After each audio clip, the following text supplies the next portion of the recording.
713 of the company act में दिया गया है। Private company maximum number is 50। Private company can not invite to the public for purchase of the share securities. Private company can not transfer the share to the public. ये restriction है ना, वो private company को fulfil करना है, जो article में भी प्राइवेट कंपनी को लिखना है।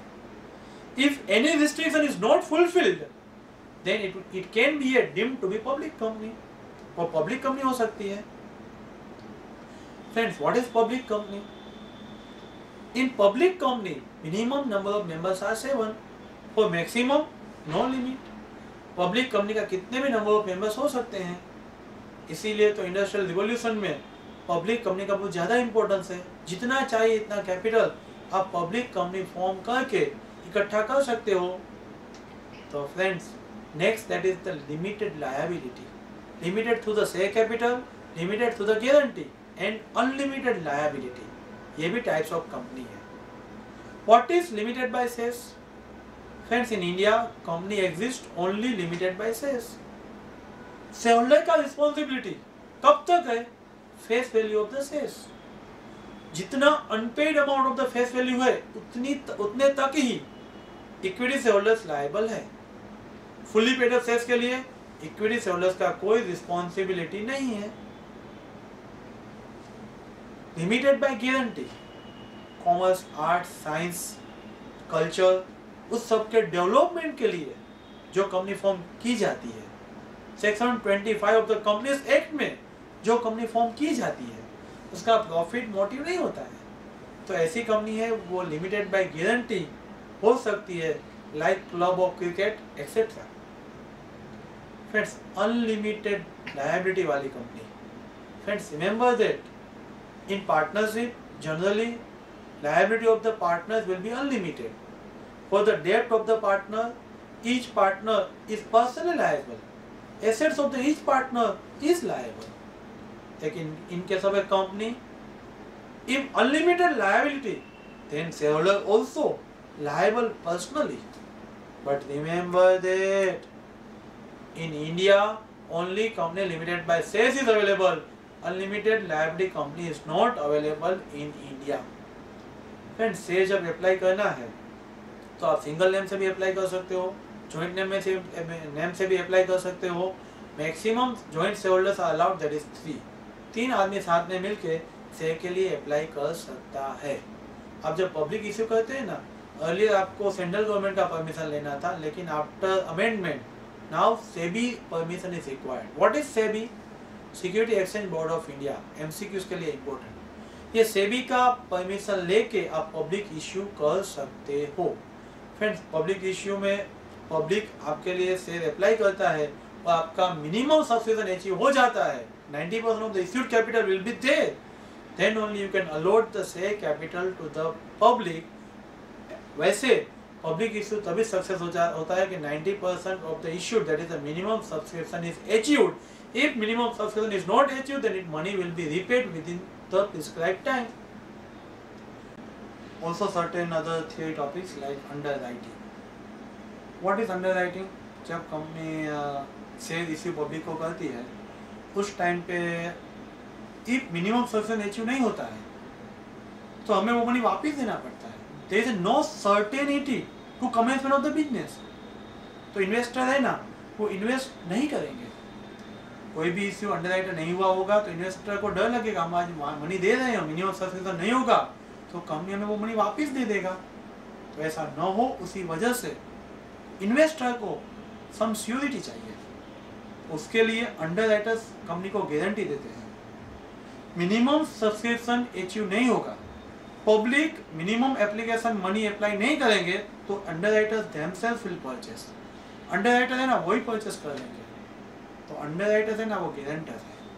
Underwriters will charge the commission for this facility. जैसा अंडरराइटर है वो गारंटी देते हैं, उसी तरह का प्राइवेट प्लेसमेंट, जो कंपनी स्टॉक एक्सचेंज में लिस्टेड नहीं है, जिस कंपनी को स्मॉल इश्यू करना है, वैसी कंपनी इश्यू हाउस को और ब्रोकर को शेयर दे देगी।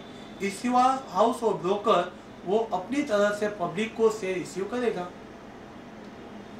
कई बार इश्यू हाउस और ब्रोकर कंपनी ने जो प्राइस दिया है उससे ज़्यादा प्राइस से भी इश्यू कर सकता है।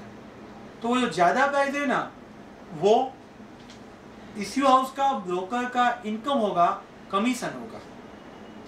जिस कंपनी का मार्केट में प्रेस्टीज कम है, ऐसी कंपनी के लिए ये मेथड कन्वीनियंट हो सकता है, लेकिन बिग इश्यू है तो ये मेथड कन्वीनियंट नहीं हो सकती।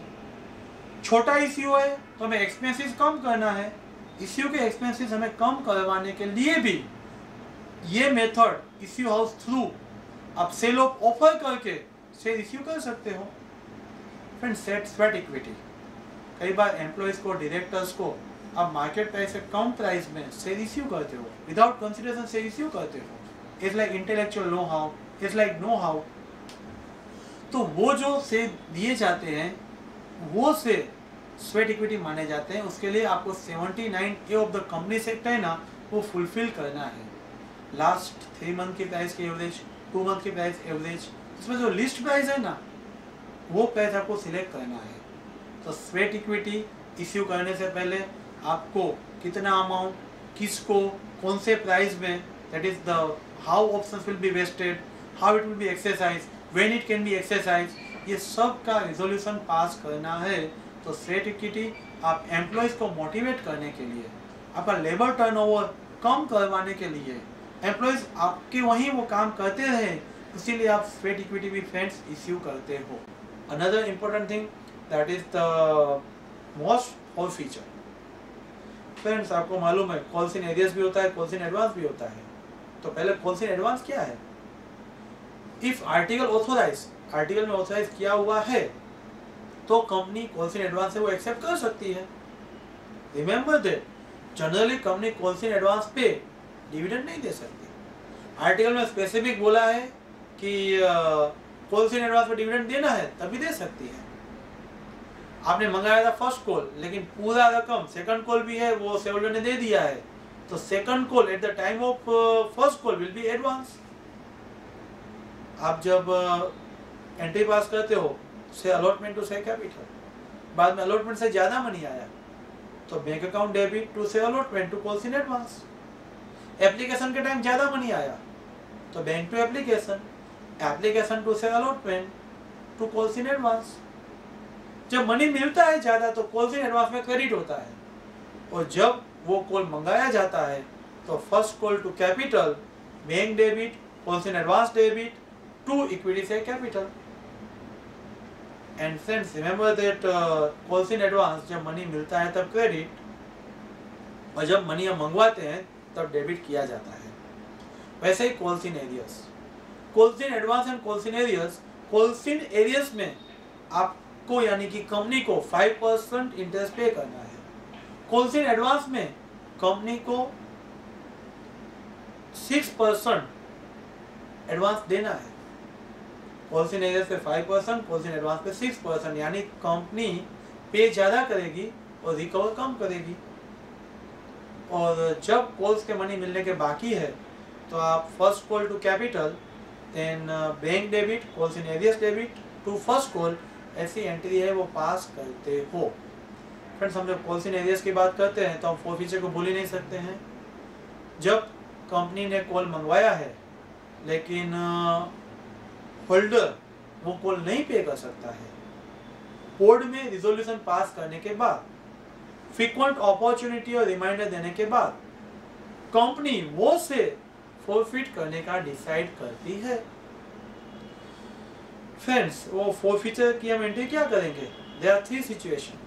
Originally shares issued at face value, आपने ओरिजिनली से फेस वैल्यू से इश्यू किया है तो जब फॉरफिचर के टाइम से कैपिटल अकाउंट डेबिट टू से forfeiture to calls in arrears to share allotment.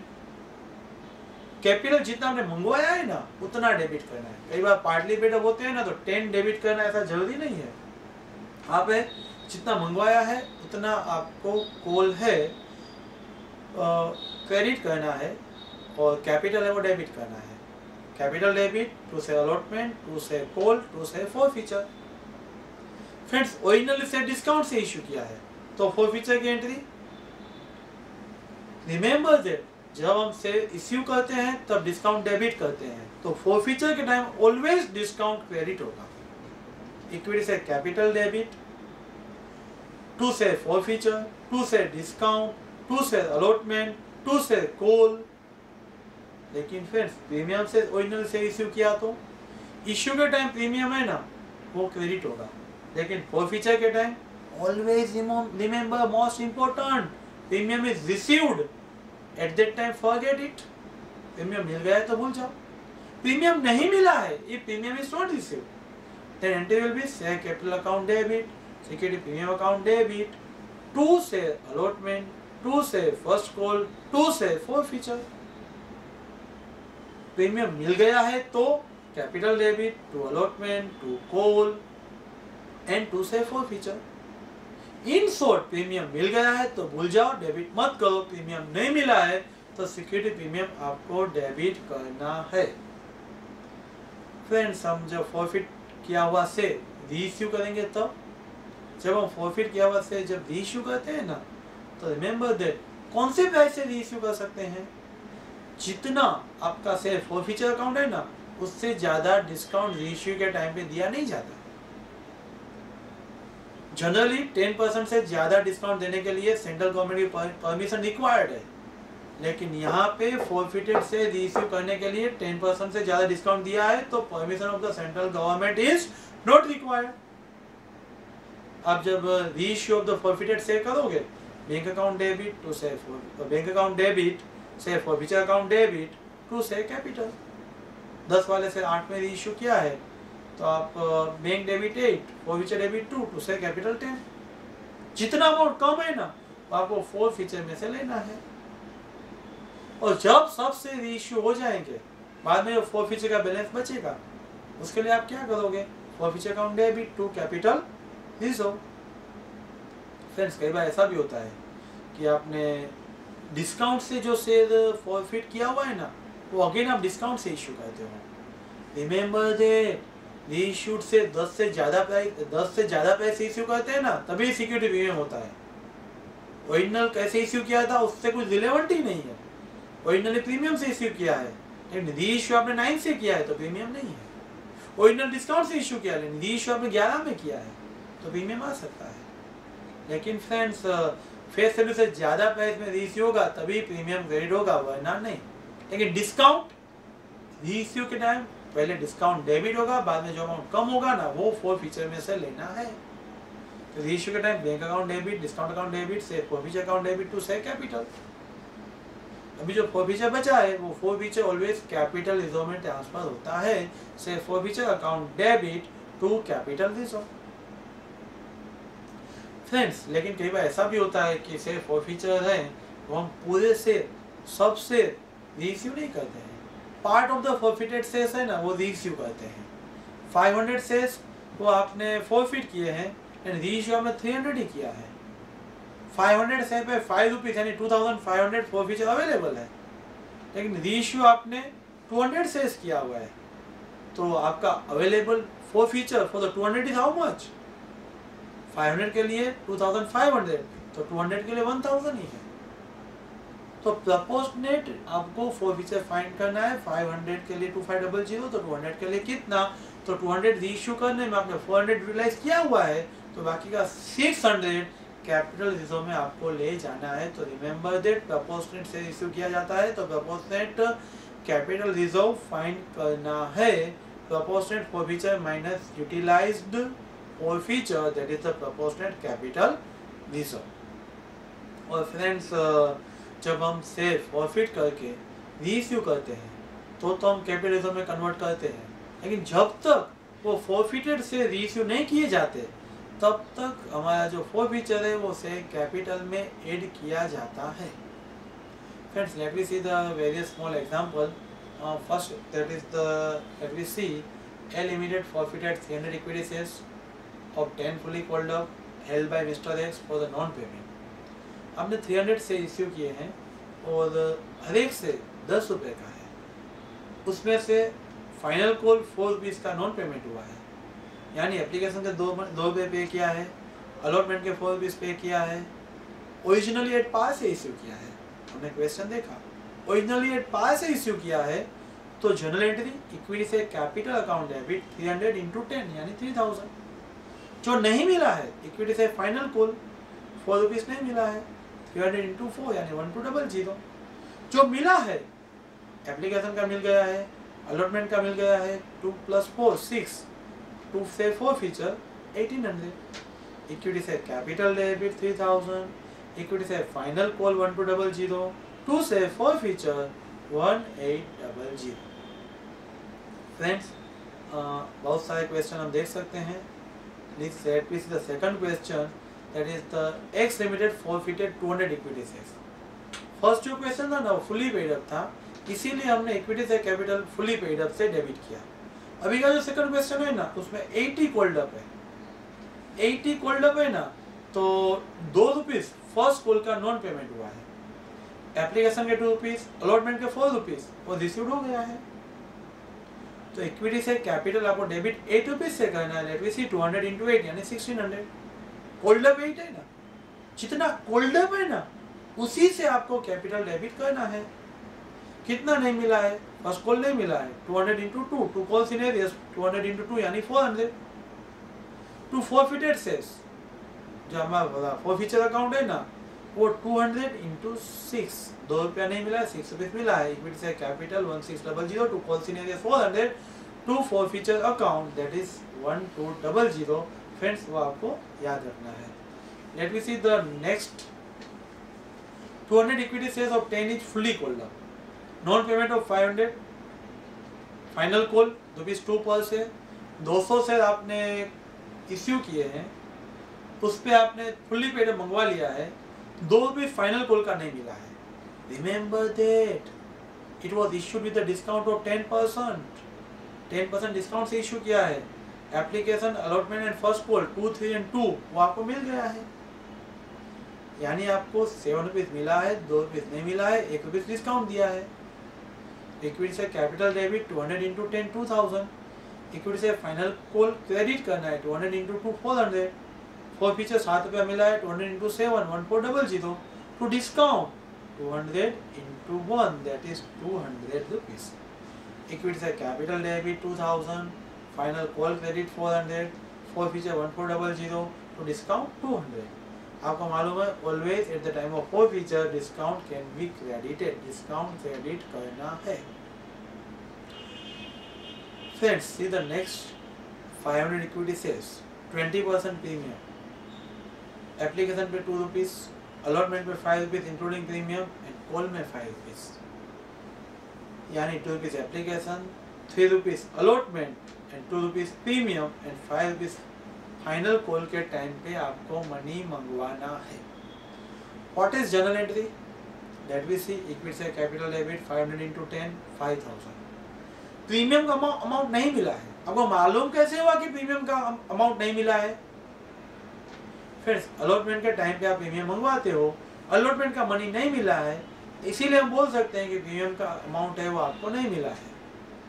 Capital debit देखो 5000, सिक्योरिटी प्रीमियम डेबिट 1000, टू से allotment 500 into 5 2500, to first and final call that is also 2500 and to 4 feature जो हमें amount मिला हुआ है that is rupees 1000।